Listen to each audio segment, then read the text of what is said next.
맥주감사 주일로 하나님 앞에 드리는 귀한 절기, 하나님 앞에 모든 것을 감사합니다.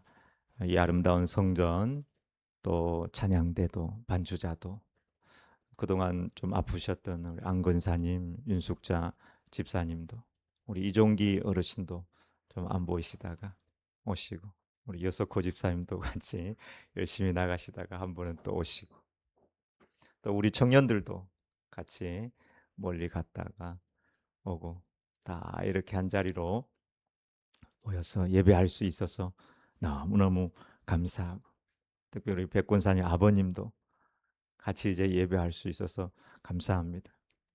제가 아는 교회는 이 예배당이 좀 이제 없는 교회가 있어요. 그래서 한 달에 렌트비만 어, 많이 줘요. 한 500만 원 정도. 유틸리티 빼고. 교회가 있는 것도 너무너무 감사하고, 여러분이 있어서 너무 감사하고, 이 아름다운 성전에서 예배할 수 있고, 또 우리를 구원하신 은혜에 감사합니다. 어제 워드의 정말 시처럼 때는 아침 7시, 달팽이는 상수리 나무에 오르고 종달새는 들판에 하늘에 날아다니고, 하나님은 저 하늘에 계시니 온 세상이 평화로워라. 이런 주님의 평안, 감사가 우리 가운데 임하길 축원합니다.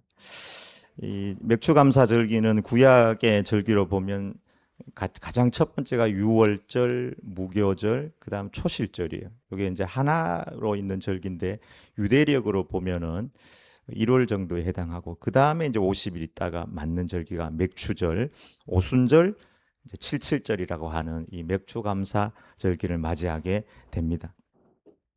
이 맥주감사절의 절기를 몇 가지로 한번 잠깐만 요약을 하고 넘어가면요. 첫 번째는 모든 것이 다 하나님의 은혜이다는 것을 고백하는 절기예요. 첫 열매를 하나님 앞에 드리거든요. 그래서 밀, 보리의 첫 열매를 드리면서 모든 것, 구원도 추수도, 내 존재하는 것조차도 다 하나님께서 허락하셔서 내가 있는 것이다 하면서 감사하는 절기고, 두 번째는 첫 것을 드리라. 첫 것을 드린다는 것은 마음을 드리는 것을 의미합니다. 어머니가 있는데 큰아들은 잘 살고 둘째 아들은 좀 못 살아요.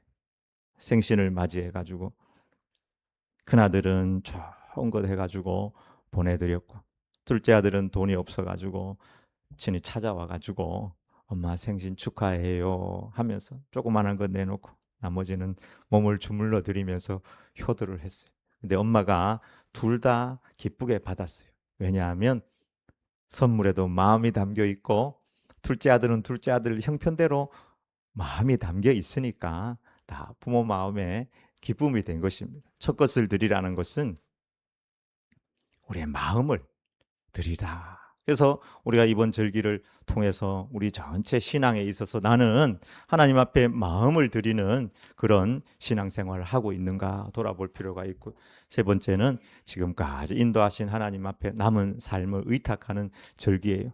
그 절기상으로 보면은 유대력으로 이룰 이제 유대인이 가지고 있는 달력이 우리하고 조금 달라요. 종교력이 있고, 그 종교력도 이제 바벨론 포로 전이 다르고 후가 다르고. 근데 보통 한 1월 정도에 해당하는데, 그때부터 50일이니까 2월 말이나 3월 초 정도 되는 그 절기예요. 그다음 그때부터 건기가 시작이 돼요. 그러면서 이제 추수감사절을 향해서 쭉 달려가게 되는데, 그동안의 절기, 이제 이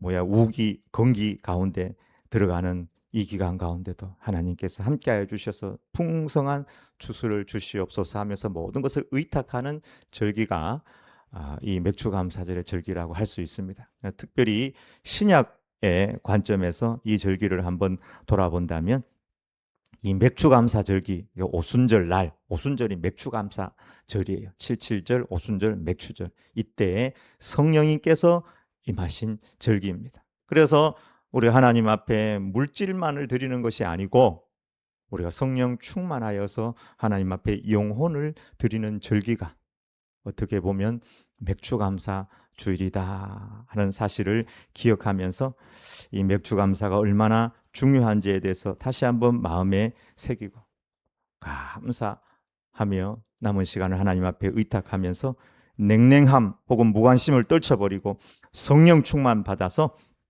선교와 전도를 향해 매진하는 귀한 절기가 되길 바랍니다. 영화 양들의 침묵 예전에 한번 말씀드린 것 같은데 양들의 침묵 보셨어요? 네, 뭐 꼭 보라고 추천하는 작품은 아니고 대단한 작품인데 거기 보면 범죄자 버팔로 빌이 나와요. 사람을 살인을 해요. 여자들을 특별히 약한 여자들을 살인해가지고 이분을 말하기가 좀 그러네. 그 죽이고 가죽을 벗게. 그래서 그 가죽으로 뭘 만들어요. 근데 저 양들의 침묵 중에 포스터인데 포스터에 보면 나방이 하나 입에 이렇게 돼 있어요. 그 생긴 것도 여기 보면 자세히 보면 그 안에 사람이 그려져 있고 거기 해골 모양으로 이렇게 딱 돼 있어요. 사람이 있고 해골 모양이 돼 있고 나방이 있고. 저 나방이 의미하는 게 뭐냐? 그 나방은 번데기에서 나방으로 변하거든요. 탈피 변화를 의미해요. 그 스토리도 거기 안에 조금 나오죠. 그 버팔로 빌이라는 이 사람이 변화하고 싶은 거예요. 행복하고 싶은 거예요.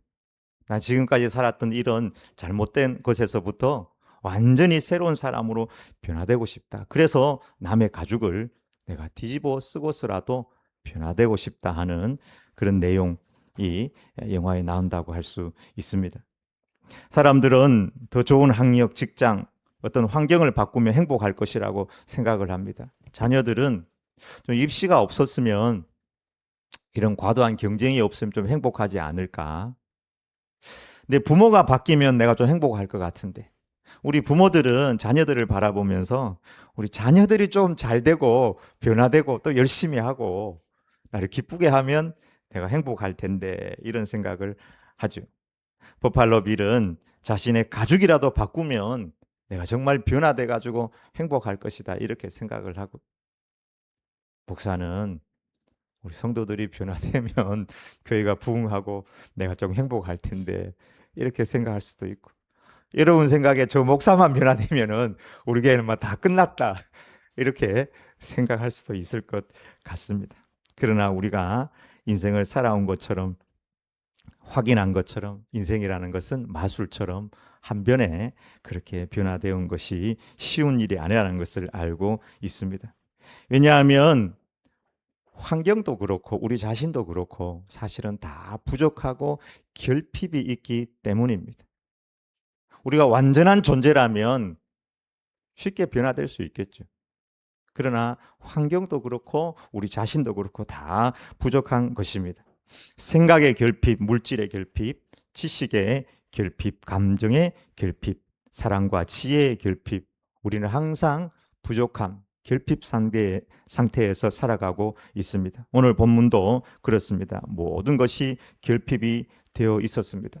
주님과 함께 말씀 들으면서 하루 종일을 지냈는데도 뵙고 시계는 그대로 돌아가요. 그래서 배고픔의 문제가 그들에게 닥친 것입니다. 먹을 것은 도시락 하나인데 먹을 사람은 장정만 5천 명.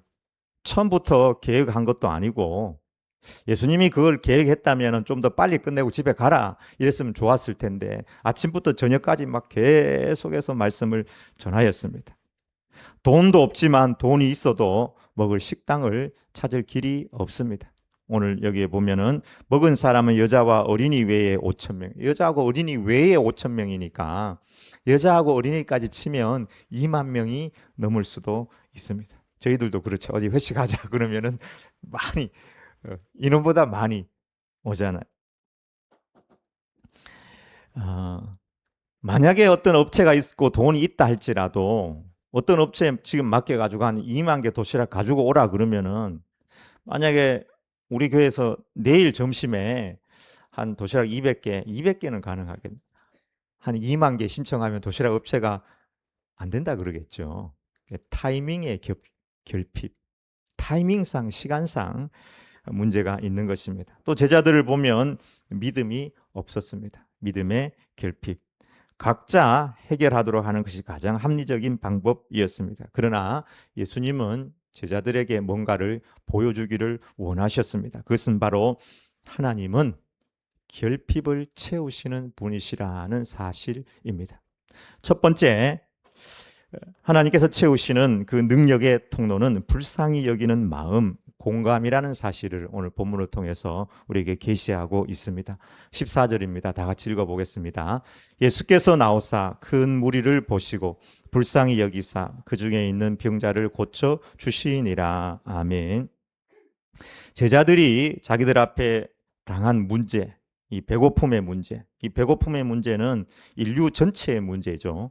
이 문제 앞에서 가장 먼저 생각한 것은 돈이었습니다. 돈이 있으면 이 문제를 해결할 수 있다. 이렇게 생각을 하였습니다. 그래서 요한복음 6장 7절에 보면 빌립이 나와서 조금씩 주더라도 200데나리온이라도 모자랍니다. 이렇게 말하였습니다. 200데나리온 지금으로 치면 한 3천만 원 될 수 있을 것입니다. 3천만 원, 4천만이 있어도 모자랄 겁니다. 이렇게 이야기했습니다. 그러나 주님은 이 물질, 이 문제 앞에서 돈으로 해결할 수 있는 이 물질 앞에 그것보다도 더 먼저 채워야 될 것이 있음을 말씀하셨습니다. 먼저 우리 마음에 무엇을 채워야 할까요? 예수님은 말씀을 듣고 있는 무리들을 보시며 오병이어와 떡을 먼저 보지 않으셨습니다. 제자들은 작은 거지만 그거를 봤습니다. 돈이면 해결될 수 있다. 지금 200데나리온 없잖아요. 지금 뭐 2데나리온, 뭐 3데나리온, 2, 3데나리온밖에 없는 것밖에 안 되는 거죠.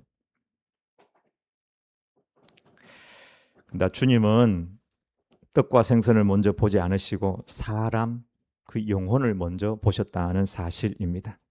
아이들, 그곳에 있는 배고픈 청년들, 과부들, 환자들, 힘든 나날을 보고 있는 중년의 남자들, 노년의 어른들, 그 영혼의 아픔과 고통을 바라보시면서 불쌍히 여기셨습니다. 무리를 보시고 불쌍히 여기사. 이곳에서 불쌍히 여겼다는 말은 단순히 그냥 동정하였다 그런 의미가 아니고 헬라어로 보면은 스플랑크니조마이라는 단어입니다. 이 단어는 여러분이 많이 들었을 겁니다. 스플랑크니조마이. 이 단어는 창자가 뒤틀릴 만큼 깊은 아픔으로 공감한다는 뜻입니다. 창자가 뒤틀릴 만큼. 지금의 표현으로 바꾼다면은 가슴이 미어진다. 속이 타들어간다. 창자가 끊어질 것 같다. 그런 마음으로 그 무리를 보시면서 예수님께서 공감하셨다는 사실입니다.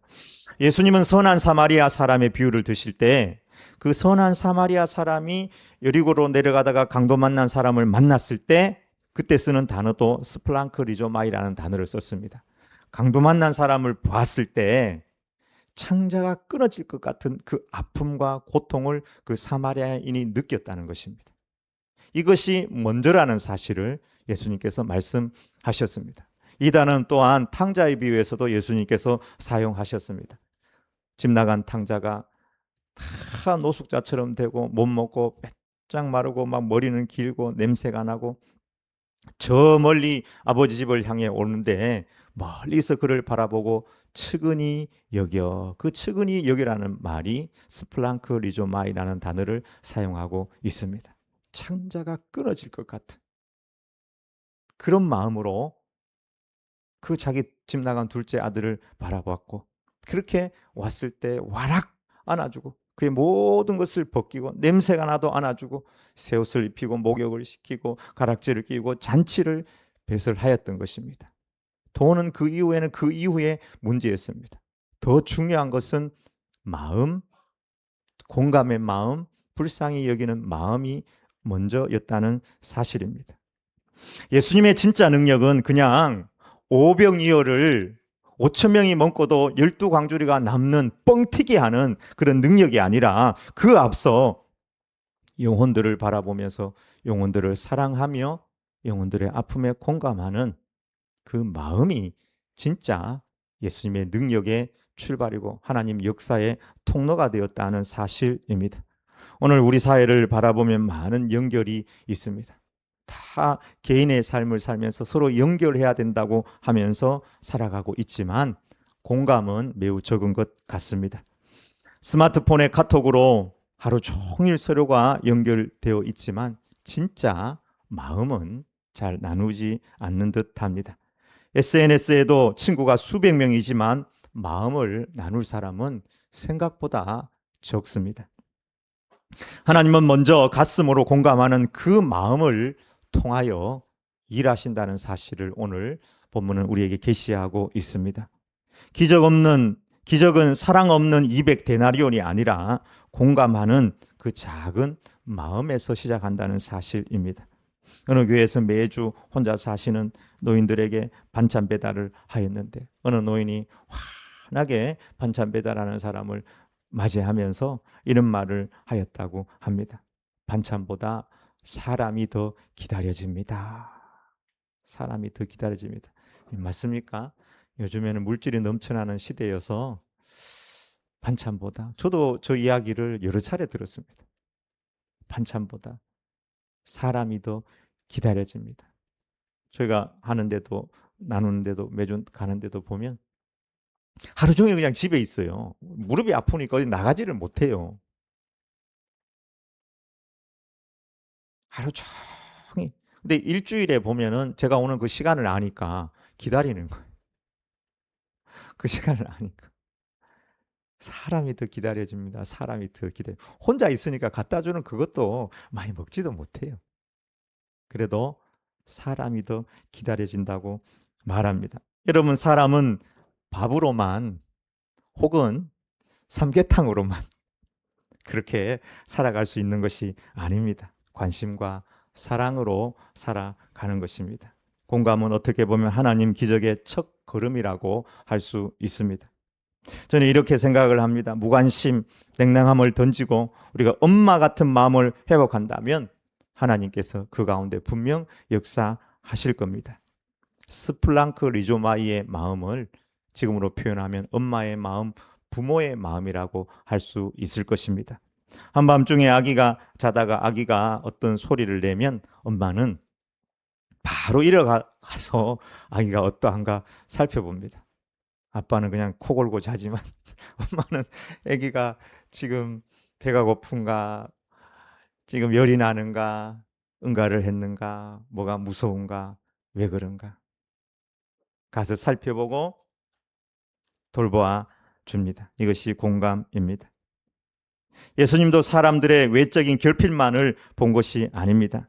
말하지 못하는 그 마음의 신음, 아픔, 고통, 그들도 어떻게 할 수 없는 죄가 그 가운데 있다는 사실을 본 것입니다. 그리고 예수님의 이 공감은 단순히 오병이어를 준 것뿐만 아니라 어디까지 연결되느냐? 십자가까지 연결이 되는 것입니다. 내 창자가 끊어질 것 같은 그런 공감, 마음을 가지고 예수님은 사셨습니다.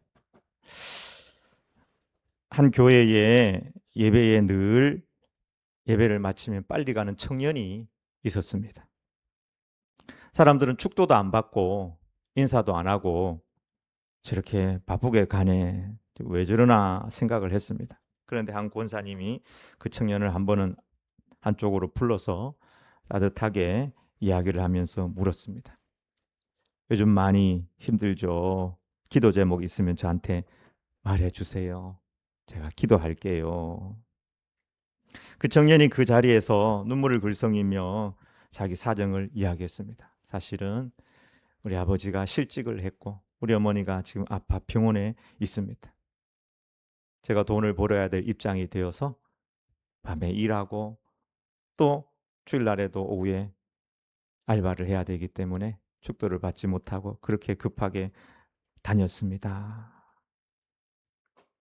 이 이야기를 알고 난 다음에 권사님이 다른 분들에도 이야기해서 함께 중보기도를 하였습니다. 그날부터 성도들이 함께 기도하면서 그 청년의 식사도 챙기고 일자리도 연결을 해 주었다고 합니다. 몇 달 뒤에 그 청년은 간증을 했습니다. 저에게 힘을 준 것은 돈이 아니라 저를 이해해 준 그 권사님의 마음이었습니다.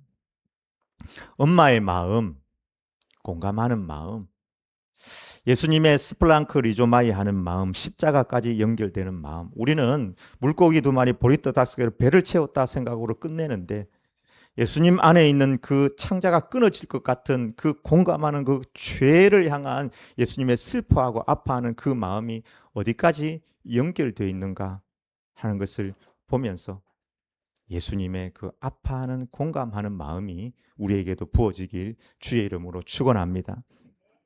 두 번째, 하나님을 향한 감사가 능력의 통로임을 오늘 본문을 통해서 우리에게 계시하고 있습니다. 19절 말씀을 다 함께 읽어보도록 하겠습니다. 무리를 명하여 잔디 위에 앉히시고 떡 5개와 물고기 2마리를 가지사 하늘을 우러러 축사하시고 떡을 떼어 제자들에게 주심에 제자들이 무리에게 주니. 아멘. 문제가 5천입니다. 아니 2만의 문제가 우리 주변에 있습니다.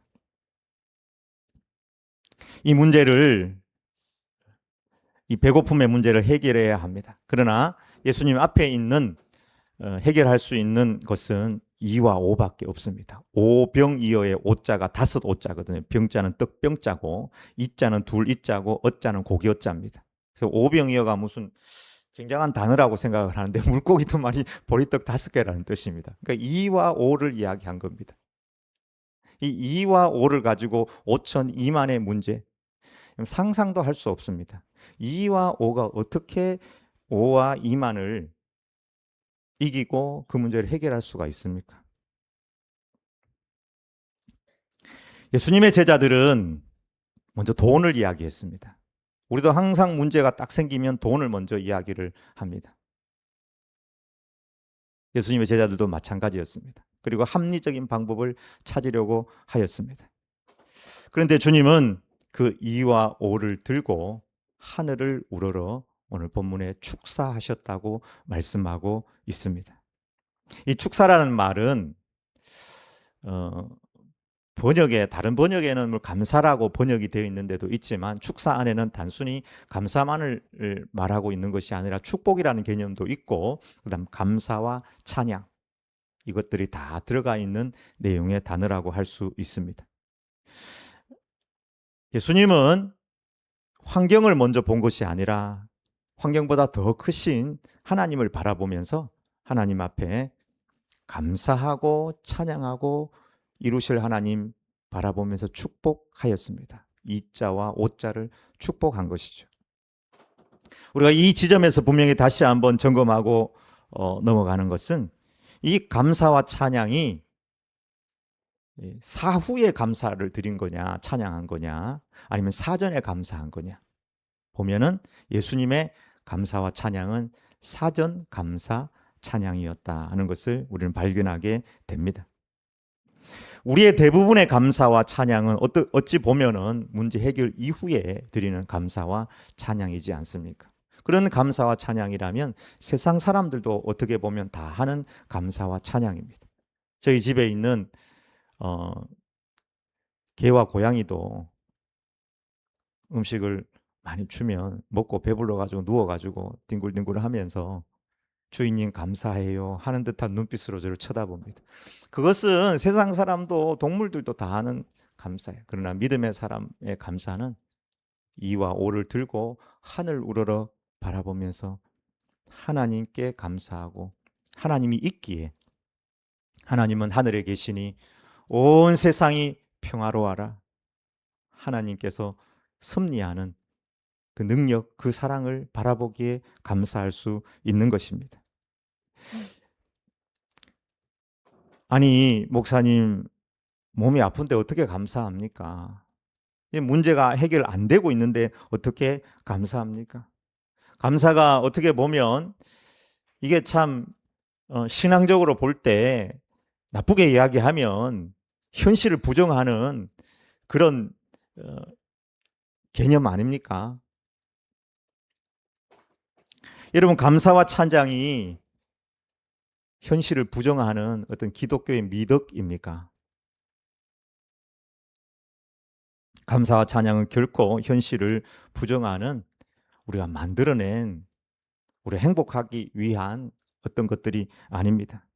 감사와 찬양은 실제로 존재하는, 역사하시는, 우리를 사랑하시는 이 모든 것들보다 더 크신 하나님을 바라보는 우리 신앙의 고백인 것입니다. 이것이 주님께서 우리에게 보여주신 이 5천 2만의 문제 앞에서의 해결 방법이었습니다. 하나님의 능력의 통로를 여는 열쇠, 사전에 감사하며 찬양하며 하늘을 우러러 보았다는 사실입니다. 우리 인생에 얼마나 많은 문제들이 있습니까? 그 문제들을 바꾸는 가장 위대한 힘, 그것은 사후 감사가 아니라 사전 감사입니다. 아침에 일어나서 하나님 앞에 먼저 감사하십시오. 하나님 감사합니다. 하나님 감사합니다. 이루실 하나님 감사합니다. 오늘의 나의 삶은 어제 부름받은 그가 그렇게 살고 싶었던 꿈이고 현실이고 축복인데 오늘 나에게 주신 이 날 감사합니다. 하루를 살면서 우리가 참 그냥 지나치는 것들이 너무 많은데 당연한 것이라고 생각한 것에 대해서도 하나님께 감사하고 사람에게 감사하고 사람은 분명히 마음을 담아 사람에게 그 감사를 표현하고 하루를 살고 난 다음에 오늘 하루를 돌아보면서 진짜 감사한 일들을 한번 일기에 꼭 기록해 보시길 바랍니다. 감사는 사건을 바꾸기 전에 나를 바꿉니다. 내가 바뀌면 하루가 달라지고 하루가 바뀌면 우리 인생이 달라질 것입니다.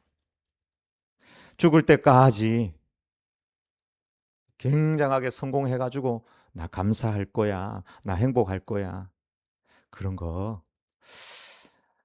여러분 망상입니다. 오늘 하루를 천국으로 만들고 나의 가정, 나의 삶을 천국으로 살아가는 힘은 주님께서 말씀하신 것처럼 범사에 감사하라, 감사입니다. 감사는 좋은 관계 유지의 핵심입니다.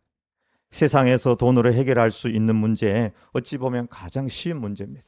저희 어머니가 늘 얘기해, 돈으로 해결할 수 있는 건 최고 쉬운 문제야. 인생 살아보니까 돈으로 해결할 수 없는 문제가 얼마나 많습니까? 인간관계 문제, 자녀의 문제, 불치병의 문제, 상처의 문제, 죄의 문제, 죽음의 문제. 빌립이 딱 문제가 접하니까 사실은 돈이 있어도 해결되지 못할 문제임에도 불구하고 돈을 먼저 생각을 하잖아요. 우리는 어떻습니까? 수많은 문제 앞에서 다 이것을 해결할 수 있는 게 돈이면 될 것이라고 생각합니다. 돈이 있어서 그냥 이걸 막 도망가 버리자. 어디 뭐 도피해 버리자. 모든 문제의 마스터 키를 돈이라고 생각을 합니다. 그러나 우리 주님은 하늘을 우러러, 이것은 하나님을 바라봤다는 것입니다. 하나님을 바라보면서 그 문제보다 더 크신 하나님 앞에 감사하며 찬양하였습니다. 하버드 대학에 유명한 그 연구가 있습니다. 85년간 추적 연구한 건데요. 무엇이 인간을 건강하고 행복하게 만드는가 하는 이 질문에 대한 연구를 시대를 거슬러 가지고 계속 했다는 것이죠. 행복에 대한 문제는 책으로도 굉장히 많이 나와 있잖아요. 근데 정답은 저것입니다. 좋은 인간관계가 진짜 인간의 행복이라는 것입니다. 좋은 인간관계. 우리는 알고 있으면서도 다른 것을 통해서 다른 것이 더 있으면 플러스 알파가 되면 좋겠다 이런 생각을 합니다. 돈도 있으면 좋겠고 명예도 있으면 좋겠고 더 건강도 더 있으면 좋겠고. 여러분 건강도 있으면 좋죠. 그러나 사람들은 어느 날 시간이 되면 다 주님 부르셔서 하나님 앞에 가야 됩니다. 건강하게 살다 가면 좋지만 다 쇠약해지고 연약해지는 것이 인생입니다. 그것은 우리의 숙명입니다. 근데 그 속에서도 우리는 행복할 수 있습니다. 좋은 인간관계 속에서. 우리는 태어날 때도 관계 속에서 태어나서 관계 속에서 살다가 관계 속에서 가정을 이루고 관계 속에서 행복을 누리다가 그 관계 안에서 하나님 품 진짜 아버지에게로 돌아가는 것입니다. 따뜻한 친구와의 관계, 이웃과의 관계, 친밀한 관계. 여러분, 모든 관계의 핵심이 무엇입니까? 저 연구에 있어서 뭐 여러 가지 것을 이야기할 수가 있지만 성경은 우리에게 범사에 감사하라. 모든 것을 감사하라. 이것이 우리 현실을 바꾸고 나를 바꿀 수 있는 가장 위대한 힘입니다. 그 사람을 바꿔가지고 내가 행복할 거야. 내가 성공할 거야. 내가 더 좋아질 거야. 그게 힘들죠. 왜 힘든지 아느냐 하면 내 자신을 보면 알잖아요. 내 자신이 얼마나 잘 변하지 않는가. 내 생각, 내 고집, 내 말투. 정말 절구통에 넣어가지고 콩콩콩 찍어도 잘 안 변합니다. 우리가 가지고 있는 가치관이 잘 변합니까? 잘 안 변합니다. 근데 이 모든 것들을 변화시키고 바꾸시고 합력하여 선을 이루는 힘은 하나님께서 하시는데 우리가 그 가운데 하나님의 그 역사 가운데 동조할 수 있는 힘은 감사와 찬양입니다. 하나님 감사합니다. 남편은 아내를 감사하고 아내는 남편을 감사하고 성도들을 감사하고 주어지는 환경을 감사하고 없으면 없는 대로 감사하고 있으면 있는 대로 감사하고